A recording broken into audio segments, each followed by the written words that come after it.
지난 영상에서 Buy, Borrow and Die 전략의 기본 개념 설명드렸는데요. 많은 분들께서 관심을 가져주셨습니다. 이런 내용 몰랐는데 알려줘서 고맙다. 왜 이런 거 학교에서 안 알려줬지? 내가 이걸 좀 더 빨리 알았더라면 참 좋았을 텐데. 이런 댓글 하나하나 다 봤고요. 진심으로 감사드립니다. 그래서 오늘은요, 심화편을 좀 준비했습니다. 심화편이라기보다 적용편이겠죠. 두 편으로 나누어서 얘기할 건데요. 오늘은 첫 번째, 부동산을 활용한 Buy, Borrow, Die 전략입니다. 부동산으로 이걸 어떻게 실천하는지에 대한 방법을 숫자, 사례와 함께 설명하려고 하고요. 이 편에서는 생명보험을 다룰 건데요. 사실 많은 분들이 잘 모르시는 건데 생명보험이야말로 Buy, Borrow, Die에 정말 잘 맞는 자산 중에 하나예요. 왜 그런지는 다음 편에서 자세히 풀어드리겠습니다. 성공적인 미국 진출과 투자 이민을 계획하고 계십니까? 혹은 이미 영주권이나 시민권을 취득하신 후 한미 양국의 복잡한 세무 이슈로 고민하고 계십니까? 다가오는 4월 26일 일요일 저와 지스인컴퍼니의 전문가 그룹이 서울에서 특별한 세미나를 개최합니다. 오후 2시 1부에서는 한국인 거주자를 위한 성공적인 미국 이민 및 자산관리 전략을, 오후 4시 30분 2부에서는 영주권자 및 시민권자들을 대상으로 한 복잡한 세금 및 해외계좌 신고에 대한 명확한 해답을 제시해드립니다. 참석자분들을 위한 특별한 혜택도 제공되니 영상 하단의 고정 댓글 링크를 통해 지금 바로 신청해 주시기 바랍니다. 서울에서 뵙겠습니다.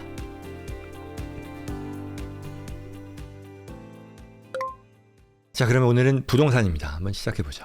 우선 일부를 못 보신 분들을 위해서 핵심만 한번 빠르게 정리하고 넘어가 볼게요. Buy, Borrow, Die는 세 단계입니다. 세 단계. Buy, 첫 번째, 산다죠. 뭐냐? 가치가 올라가는 자산을 산다. 핵심은요, 안 팔면 세금이 없다는 거예요. 미실현 이익, unrealized gain에는 세금이 붙지 않는다는 거죠. 그 다음에 두 번째는요, 빌린다죠. 그 해당 자산을 담보로 돈을 빌리는 거예요. 대출금은요, IRS가 소득으로 보지 않습니다. 팔아서 내가 실현하는 현금과 비교해서 대출하는 거는요, 소득으로 보지 않는다는 거죠. 부채로 보는 거예요. 그런 얘가 이렇게 대출한 것을 돈을 쓰면서도 세금을 부과받지 않는다는 거죠.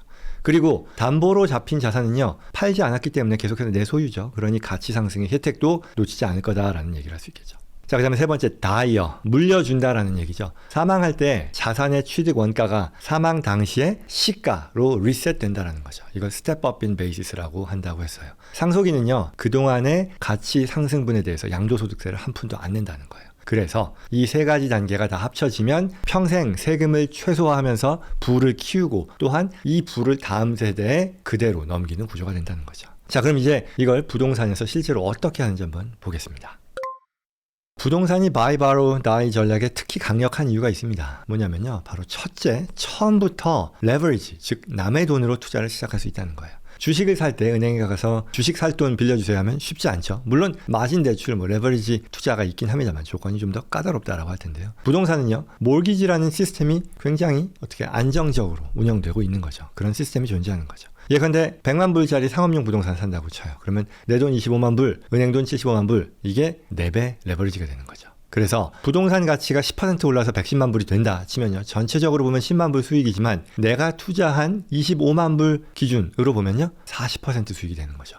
그래서 여기서 중요한 건 뭐죠? 이 10만 불의 가치 상승이라는 것에 대해서 세금이 없다는 거예요. 왜? 안 팔았으니까. unrealized gain이라는 거죠. 그리고 여기서 더해서요, 부동산은요, 감가상각이라고 하는 강력한 세금 혜택이 있죠. 그래서 실제로 내가 이 현금을 쓰지 않았는데도 세법상 비용으로 인정받아서 과세 소득을 줄일 수 있는 거예요. 그렇죠? 이러한 감가상각, 코스트 세그리게이션 스터디인데요. 이런 것들에 대해서는 제가 또 별도 영상이 있으니까 그거 참고하시면 되겠고, 이걸 하면 감가상각을 가속화해서 초기에 대규모 절세 효과를 볼 수 있는 거죠. 그래서 2026년 현재는 100% 보너스 디프리시에이션이 적용이 되고 있으니까요. 고소득의 전문직 또는 기타 부동산 투자를 통해서 이러한 혜택을 누릴 수 있는 사람들이 있죠. 부동산 전문인이라고 하는데요. 그래서 이들이 그들의 기타 소득, W2나 어떤 사업 소득을 크게 상쇄하는 전략을 쓸 수도 있다라는 말씀 드렸어요. 그래서 오늘은 이제 Buy, Borrow, Die니까 정리하면 부동산의 Buy 단계에서 이미 세 가지 혜택을 누린다. 첫째, 레버리지로 적은 자본으로 큰 자산을 산다는 것. 그리고 가치 상승에 대해서 세금이 없다라는 것. 그리고 셋째, 감가상각으로 다른 소득까지 절세할 수 있다라는 그런 혜택이 있다는 얘기죠.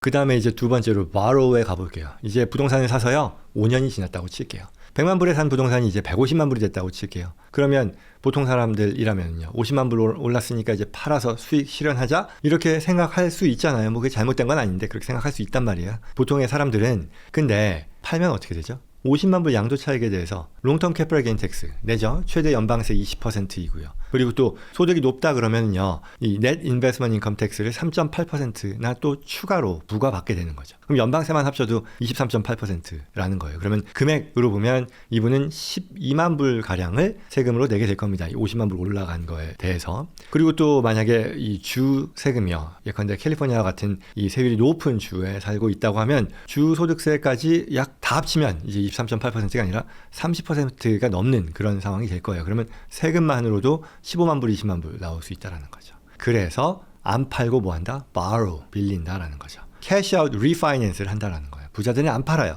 그래서 150만 불 가치의 부동산에 대해서요, 예컨대 뭐 새로 이제 70%의 이제 LTV라고 하죠. 이 담보 가치를 인정받아서 이에 대한 모기지를 받으면 얼마 받을 수 있죠? 105만 불까지 대출을 받는 거예요. 70%라고 했으니까요. 그러면 기존의 대출 잔액 원래 빌렸던 게 뭐 얼마 남았을 거 아닙니까? 그래서 그게 뭐 65만 불 남았다라고 칠게요. 그러면 그 차액만큼은 내가 현금으로 꺼내는 거죠. 얼마죠? 40만 불만큼 내가 추가로 현금을 뽑아 쓴다라는 얘기예요. 그리고 중요한 것은 이 40만 불은 뭐다? 소득이 아니다. 빌리는 거잖아요. 대출금이잖아요. 그러니 이러한 가치 상승에 대한 혜택을 내가 꺼내서 누림에도 불구하고 양도세도 안 내고 이러한 혜택을 계속 온전히 누릴 수 있다. 그리고 더 중요한 것, 팔지 않았기 때문에 이 부동산이요, 여전히 내 소유죠. 그러니 앞으로도 계속 올라갈 수 있는 거잖아요, 가치가. 그리고 임대 수입도 계속 나한테 들어오잖아요. 그러니 가치 상승, 임대 수입의 혜택을 하나도 놓치지 않으면서 내가 현금을 확보한 거다. 그러니 이 borrow의 위력, 파는 것 대비 안 팔고 빌렸을 때 위력을 우리는 확인할 수 있다라는 얘기입니다. 자, 그러면 더 가볼까요?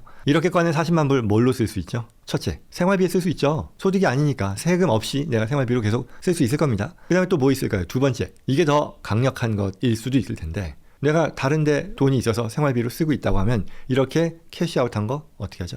또 다른 투자 자산을 살 수도 있을 겁니다. 40만 불로 두 번째 렌탈 프로퍼티를 산다고 쳐요. 예를 들어. 그리고 이 두 번째 부동산도 당연히 레버리지를 쓸 수 있겠죠. 그러면 40만 불 다운페이로 뭐 예를 들어 160만 불짜리 부동산 샀다고 칠게요. 그러면 이 부동산 또 올라가겠죠. 그래서 또 캐시아웃 리파이낸스를 할 수 있을 거예요. 이러한 사이클을 계속해서 반복할 수 있을 것이다. 그리고 여기서 또 잊으면 안 되는 부분은 대출을 하는 거라 그랬잖아요. 캐시아웃 하는 거니까. 그럼 이 대출 이자요, 이러한 이자에 대해서도 투자 목적으로 부동산을 담보로 대출했을 때에는 이러한 대출 이자는 소득 공제가 됩니다. 세금 공제된다는 뜻이에요. 그러니 빌리는 것 자체가 추가의 절세 효과까지도 만들어낸다라는 그런 얘기겠죠. 결국 이러한 과정들을 놓고 봤을 때 이유가 있는 거죠. 부자들이 빚을 두려워하지 않는 그런 이유가 충분히 설명된다는 거죠. 무엇을 대신에 두려워한다? 빚을 두려워하는 게 아니라 taxable event, 과세 이벤트를 더 두려워한다라는 그런 얘기입니다.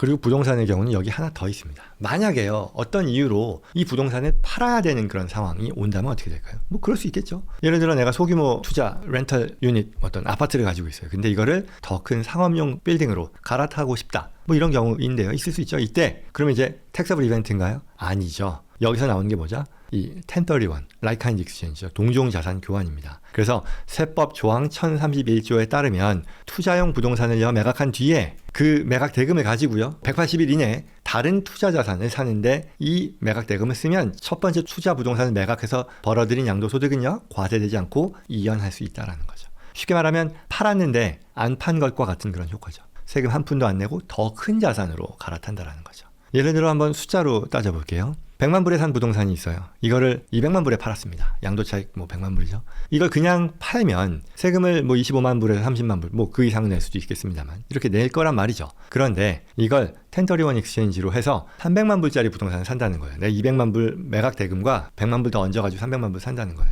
그럼 어떻게 된다? 세금은 첫 번째 부동산, 100만 불에 사서 200만 불에 파는 이 부동산에 대해서는 세금이 0이다. 그리고 이렇게 내가 산 이 300만 불짜리의 이 대체 부동산은요, 더 큰 임대 수입을 만들어주고요, 더 큰 감가상각 공제를 줄 것이고요, 그리고 더 큰 가치 상승의 포텐셜을 갖고 있다라고 할 수 있겠죠. 자, 이런 것들을 10년, 20년, 30년 반복하면 어떻게 될까요? 자, 100만 불로 시작한 부동산이요, 500만 불, 뭐 1000만 불, 2000만 불 이렇게 될 수 있다는 거죠. 어떻게? 한 푼도 세금을 내지 않으면서. 아시다시피 1031 익스체인지는 횟수 제한이 없습니다. 계속해서 평생 동안 할 수 있다는 얘기예요. 이게 말하자면 부동산에서의 buy, borrow 전략의 완성입니다. 사고, 키우고, 갈아타고, 또 키우고, 그리고 여기서 cash out, refinancing을 하고, 그러면서 세금은 하나도 안 낸다라는 거죠.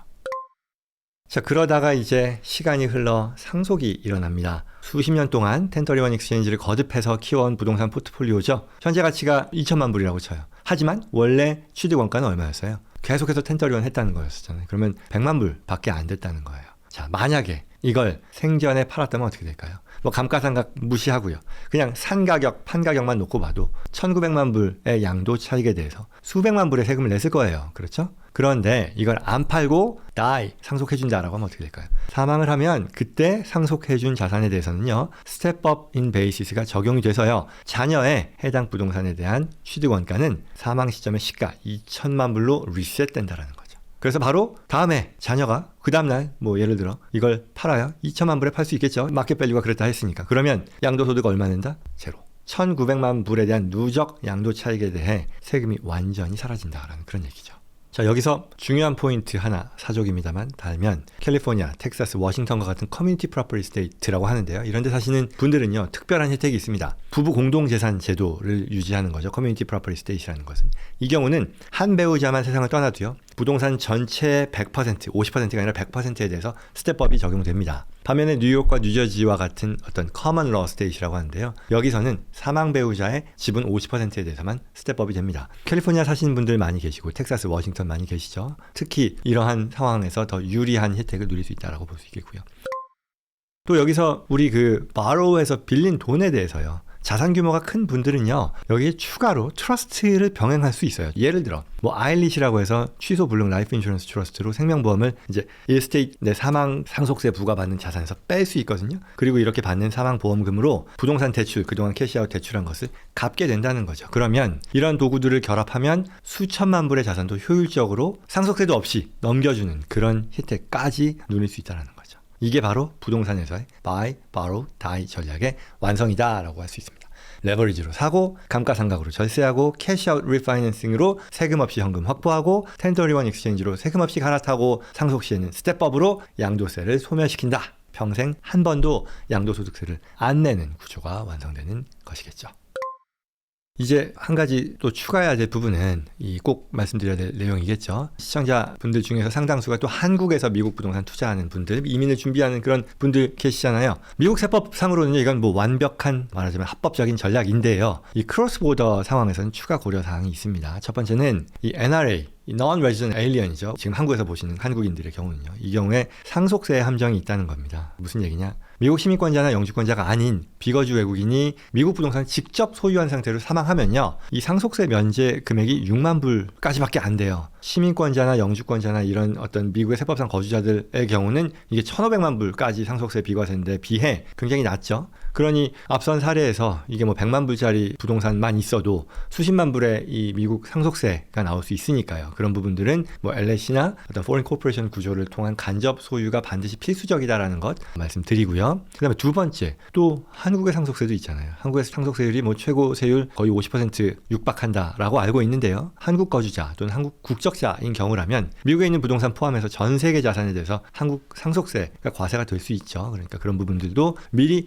플랜해서 어떻게 이걸 최소화할 수 있을지를 잘 염두에 두셔야겠다라는 얘기고요. 그리고 세 번째, 스텝법에 있어서 이걸 한국에서 인정해 주겠느냐라는 건데요. 미국에서는 이 스텝법 베이시스가 당연히 인정되는 그런 내용입니다만 한국 세법에서 양도소득세 계산할 때요. 이러한 스텝법된 베이시스를 그대로 인정해 주는지는 별개의 문제일 것이다. 그러니 이것까지도 대비하는 전략이 필요하겠다라는 그런 얘기겠죠. 그리고 이런 크로스보더 이슈는요. 미국 세법만 아는 것으로도 해결이 안 되고요. 미국 세법, 한국 세법, 뭐 외환 규정 그리고 이런 것들을 잘 우리가 소화해서 가장 바람직한 나에게 유리한 합법적인 보유 구조 설계까지 종합적으로 봐야 되는 그런 문제죠. 그래서 그런 부분들에 있어서 충분히 고려하고 저희 같은 전문가들과 상의를 통해 여기 해당되시는 분들은 솔루션을 미리 찾아보셔야 하겠습니다. 자, 여기까지였습니다. 오늘 부동산에서의 buy, borrow, die 전략을 정리했습니다. 첫째, buy, 레버리지로 적은 자본으로 큰 자산 매입하고요. 감가상각으로 소득세까지 절세한다는 것. borrow, cash out refinance로 세금 없이 현금을 꺼내고요. 생활비로 쓰거나 이걸 다른 투자 자산을 투자하는데 재투자하는데 쓴다. 자산은 계속해서 내 것이고요. 계속 올라간다. 그리고 또한 팔더라도 재투자, 1031 익스체인지로 세금 없이 더 큰 자산으로 갈아탈 수 있다. 그렇죠? 그 다음에 마지막으로 die.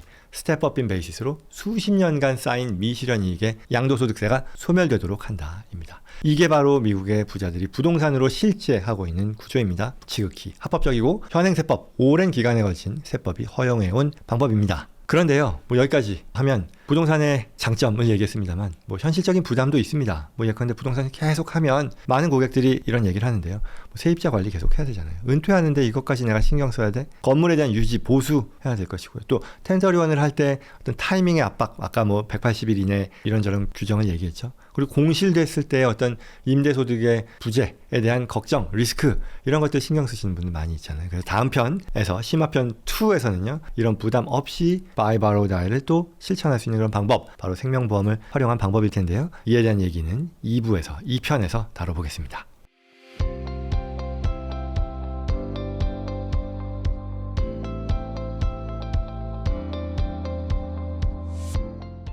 자, 여기까지였습니다. 오늘 내용 도움이 되었길 바랍니다. 부동산을 활용한 Buy, Borrow, Die 전략. 오늘 다룬 주제와 관련해서 도움이 필요하거나 저와 제이슨 컴퍼니 전문가들과 상담을 희망하시는 분들은 영상 더보기란 또는 고정 댓글에 있는 연락처로 연락 주시기 바랍니다. 구독과 좋아요를 다음에도 꼭 필요한 정보 놓치지 마시고요. 주변 분들께도 이 좋은 정보 전달될 수 있도록 도와주시기 바랍니다. 고맙습니다.